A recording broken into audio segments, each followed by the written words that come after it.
Assalamualaikum warahmatullahi wabarakatuh. Saya Taufik, peserta pendidikan inklusif batch 2 kelas O.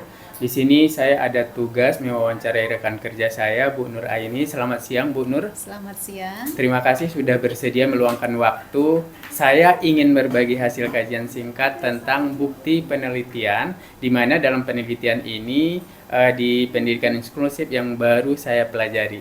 Silahkan, saya tertarik mendengarkannya.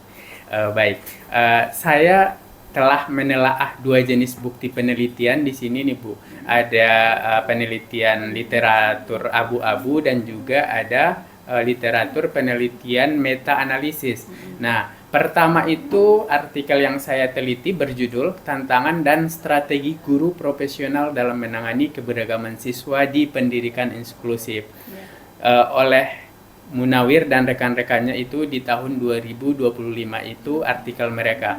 Artikel ini termasuk literatur abu-abu karena pada konteks praktek pendidikan inklusif di Indonesia dan belum memiliki cakupan internasional yang luas juga. Makanya ini disebut penelitian literatur abu-abu. Nah, artikel ini menjelaskan bahwa guru sering menghadapi kendala seperti kurangnya pelatihan, keterbatasan sarana, dan minimnya guru pendamping khusus di sekolah-sekolah umum gitu, seperti di sekolah kita ya Bu.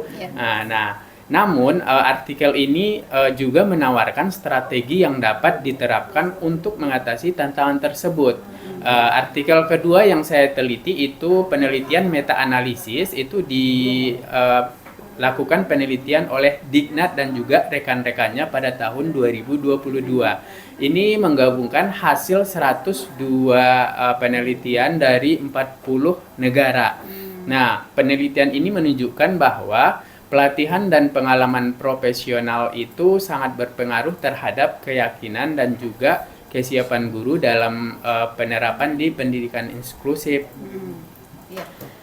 Apa sebenarnya perbedaan utama dari kedua jenis penelitian itu, Pak Taufik? Setelah saya melakukan telaah, nah perbedaannya itu terletak pada tingkat kekuatan bukti, di mana literatur abu-abu itu memberikan gambaran yang dekat dengan kondisi nyata di lapangan sehingga sangat relevan bagi guru seperti kita di sekolah umum gitu.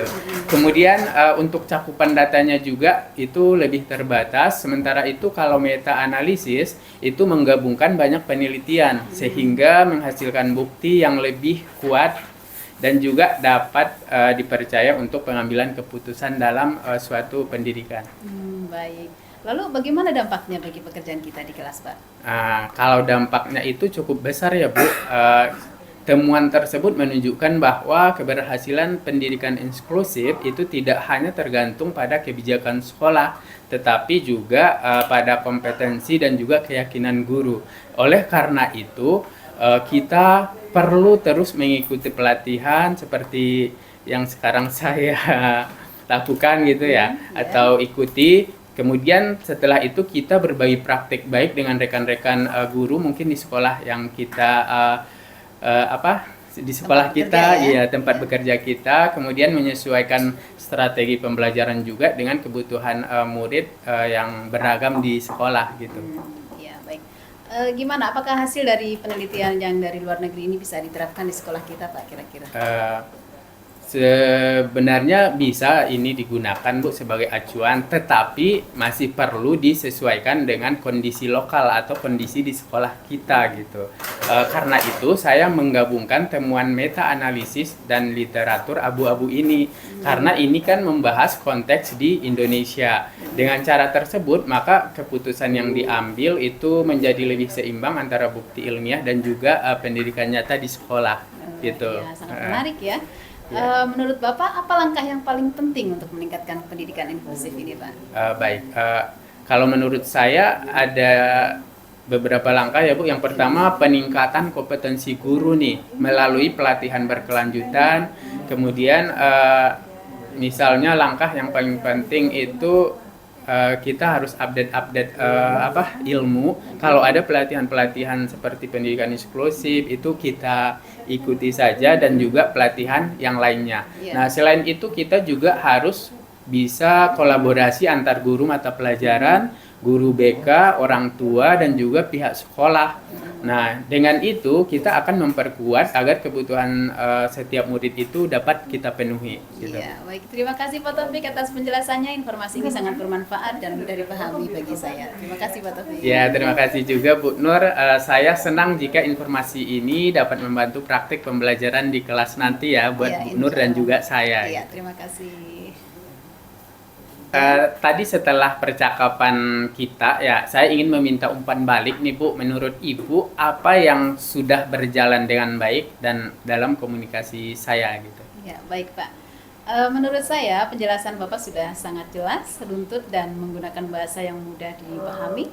Bapak juga mampu menghubungkan hasil penelitian dengan kondisi nyata yang kami hadapi di kelas, sehingga informasi ini terasa relevan sekali. Baik, terima kasih Bu Nur. Lalu kalau menurut Bu Nur sendiri, apa yang bisa saya tingkatkan lagi gitu? Iya. Mungkin pada kesempatan berikutnya Bapak dapat memberikan contoh penerapan yang lebih spesifik di kelas, misalnya strategi pembelajaran untuk murid berkebutuhan khusus tertentu. Dengan begitu guru lain akan lebih mudah membayangkan cara menerapkannya di kelas. Baik, terima kasih atas masukannya Bu. Saya akan mencoba memberikan contoh yang lebih konkret lagi pada kesempatan berikutnya agar informasi yang diberikan juga bermanfaat dan lebih bagus lagi gitu. Terima kasih Bu Nur. Ya, sama-sama. Ya.